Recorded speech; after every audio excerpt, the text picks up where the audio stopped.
un planeta, la gravedad que generan los astros, se debe a la anidación de ondas en una geometría no destructiva. Esto quiere decir geometría fractal. Cuando existe una geometría fractal, donde lo de adentro es similar a lo de fuera, se da una succión o una comunicación de ondas entre esto de afuera y lo de adentro, y esa succión, esa aceleración eléctrica produce gravedad. Porque nosotros nos podemos preguntar por qué un objeto se cae, es decir, ¿por qué la Tierra produce gravedad? Y esta definición, o esta explicación de por qué se produce la gravedad, nos lleva a tomar mayor responsabilidad de las cosas que hacemos con nosotros mismos, con otras personas y con el planeta. ¿Por qué?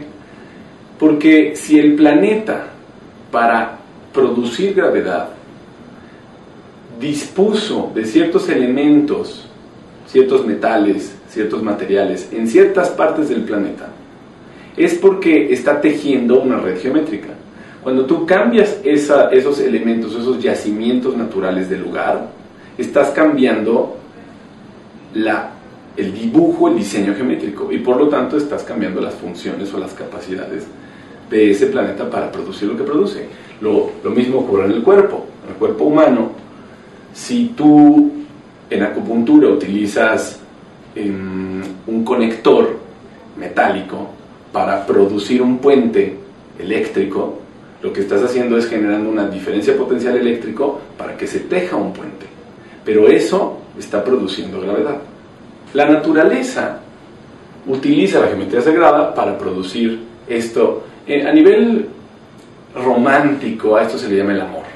El amor se le llama la capacidad para contener o para conjuntar o para atraer, para implotar, que no es otra cosa que mantenerte en el centro, poderte mantener en un centro, que el toroide esté alineado en un centro.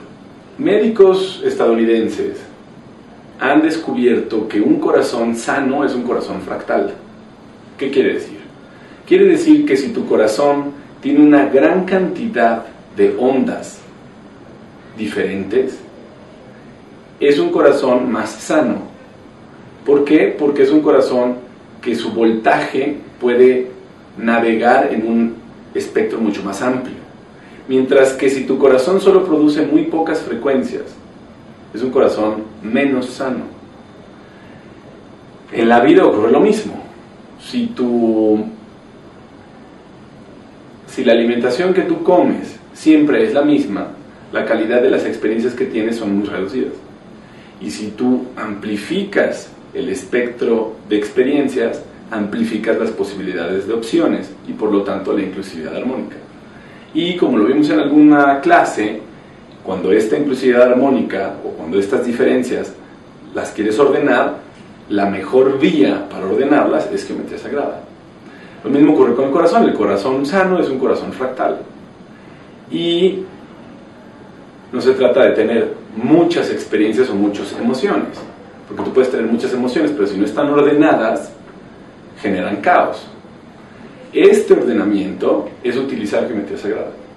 Vamos a ir aprendiendo a utilizar sólidos platónicos, formas en geometría sagrada en 3 dimensiones, en 4 dimensiones, y vamos a aprender a utilizarlos dentro del cuerpo, en el cuerpo electromagnético.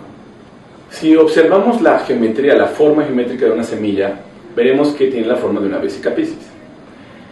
Esta forma de Vesica Piscis, la forma del ojo, de la boca, de la vagina, es por donde entra y sale energía. La forma de Vesica Piscis, la fuerza que logra tener una semilla para germinar y producir, es la fuerza que tiene que tener para doblar la molécula de agua.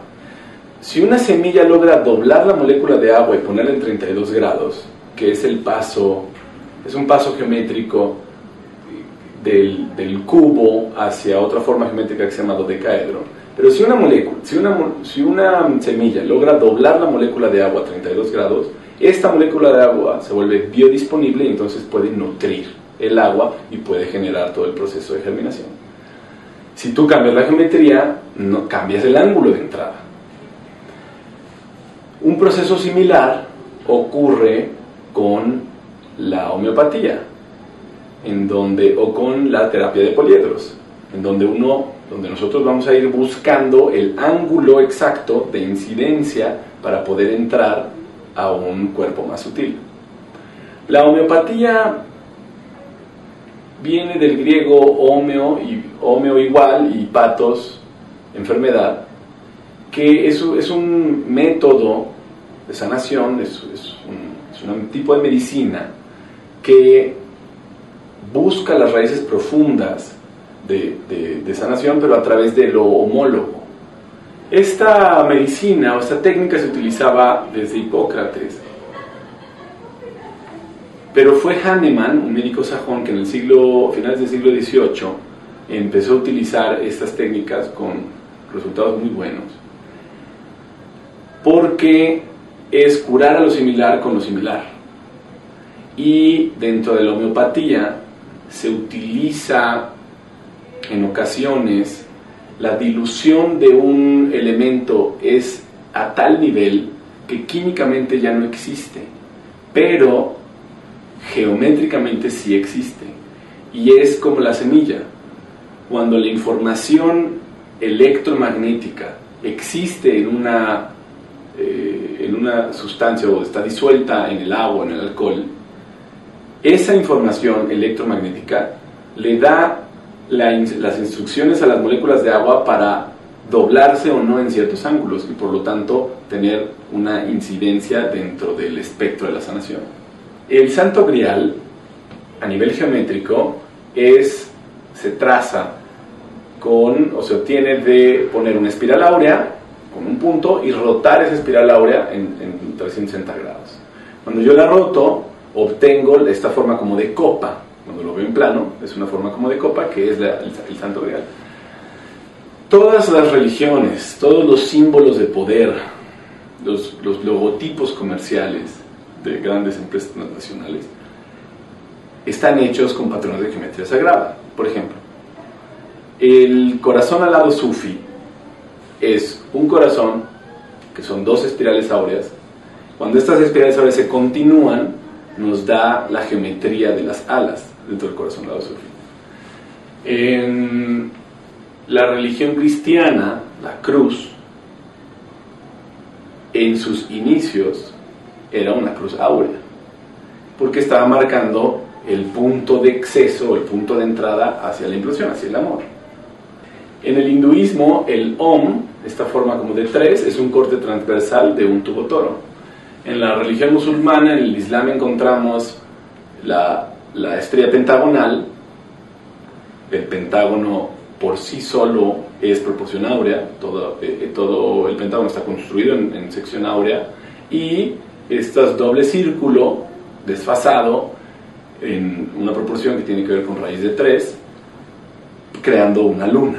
En el budismo encontramos un doble octaedro rotado, inscrito en un círculo, formando 8 puntas, envolviendo el círculo, y el centro, si lo vemos como un corte, podría ser un toroide, el círculo, y en el centro el punto de implosión. En el judaísmo encontramos el doble tetraedro imbricado, o dos triángulos, que en realidad no son triángulos, son formas geométricas en 3 dimensiones. Es un tetraedro, son 2 tetraedros, uno hacia arriba y uno hacia abajo, que representa el cielo y la tierra. Todas las religiones han creado sus propios símbolos de poder para crear implosión, para crear fuerza de vida.